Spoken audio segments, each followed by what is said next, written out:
বিজেপির ভোট চুরি করছে এই দাবি তুলে ভারত বাংলাদেশ সীমান্তে গণস্বাক্ষর রাজ্য কংগ্রেস নেতৃত্বের 2024 সালের লোকসভা নির্বাচনে ভোট হয়েছে, তাতে যারা দেশ গড়ার জন্য ভোট দিয়েছেন তারাই আজ এসআইআর এর কোপে পড়েছেন। যারা প্রধানমন্ত্রীকে ভোট দিয়ে নির্বাচিত করেছেন তাদেরই আজকে ভোটাধিকার কেড়ে নেওয়া হচ্ছে।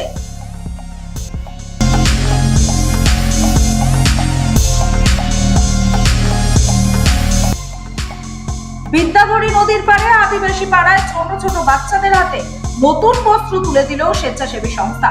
হারোয়া থানার কুটখালি গ্রামের আদিবাসী পাড়ায় শিশু সহ শতাধিক মানুষের হাতে নতুন বস্ত্র তুলে দিলেন স্বেচ্ছাসেবী সংগঠনের সদস্যরা।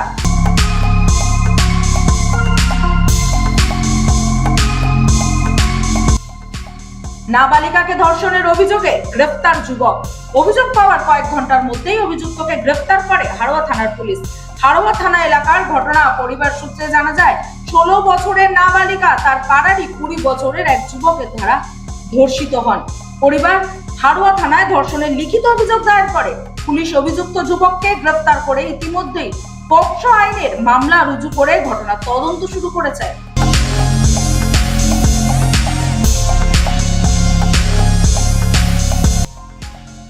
চলতি মাসের 20 তারিখ ফুটবল খেলাকে কেন্দ্র করে হাসনাবাদে যে ঘটনা ঘটেছিল, সেই ঘটনায় তৃণমূলের পঞ্চায়েত সদস্য সহ মোট 5 জন আহত হয়। তাদের মধ্যে 2 জন এখনো হাসপাতালে চিকিৎসাধীন।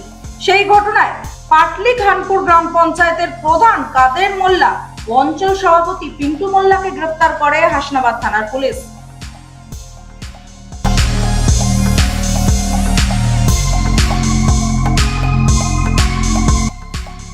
উচ্চ মাধ্যমিকের শেষ দিনে জীববিদ্যার প্রশ্নপত্রে ভুল, বিপত্তিতে পরীক্ষার্থীরা। পরীক্ষার শেষ দিনে জীববিদ্যার প্রশ্নে ভুল। এদিন বায়োলজিক্যাল সায়েন্স, রাষ্ট্রবিজ্ঞান এবং কস্টিং এন্ড ট্যাক্সেশন বিষয়ের পরীক্ষা ছিল। অভিযোগ ওঠে বায়োলজিক্যাল সায়েন্সের প্রশ্নপত্রে ভুল রয়েছে। প্রশ্নপত্রে ভুল থাকলে পরীক্ষার্থীদের চেষ্টার ভিত্তিতে পুরো নম্বর দেওয়া হবে, আশ্বাস দেন উচ্চ মাধ্যমিক শিক্ষা পর্ষদের সভাপতি চিরঞ্জীব ভট্টাচার্য।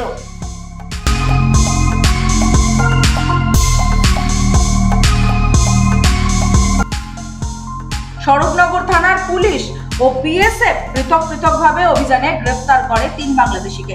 জানা যায় গতকাল তারালি সীমান্ত এলাকা থেকে 11টি বিভিন্ন ব্র্যান্ডের মোবাইল সহ এক পাচারকারীকে আটক করে বিএসএফ। অন্যদিকে গোপন সূত্রে খবর পেয়ে স্বরূপনগর থানার পুলিশ হাকিমপুর মাঠপাড়া সংলগ্ন এলাকা থেকে এক দালাল সহ এক বাংলাদেশিকে গ্রেফতার করে।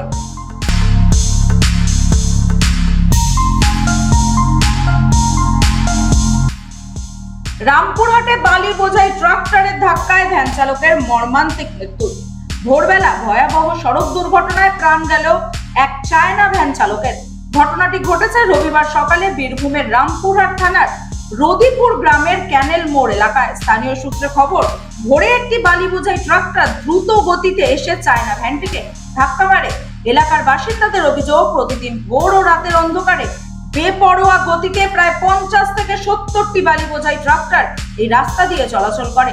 অভিযুক্ত ট্রাক্টর চালককে দ্রুত গ্রেফতার করে কড়া শাস্তি দিতে হবে এবং একই সঙ্গে অবিলম্বে এই রাস্তায় বালি বোঝাই ট্রাক্টরের যাতায়াত বন্ধ করার দাবি রাখেন স্থানীয়রা।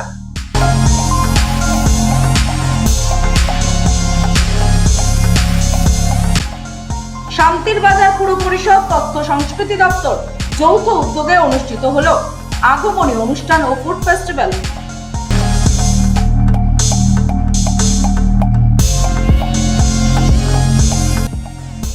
দুর্গাপুজোর চাঁদা নিয়ে ত্রিপুরা রাজ্যের ফটিকরায় বিধানসভা এলাকার ডেমডুমে ক্লাব কর্তৃপক্ষ এবং লরি চালকদের মধ্যে সংঘর্ষ।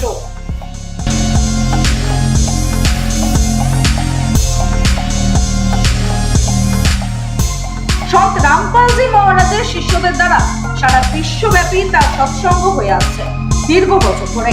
এ রাজ্যে সন্ত রামপালজি মহারাজের শিষ্যরাও কোনোভাবে পিছিয়ে নেই। গত রবিবার কামারহাটিতে কলকাতা, হাওড়া, হুগলি, উত্তর 24 পরগনা এই 4 জেলা নিয়ে এক বিরাট সৎসঙ্গের আয়োজন করা হয়।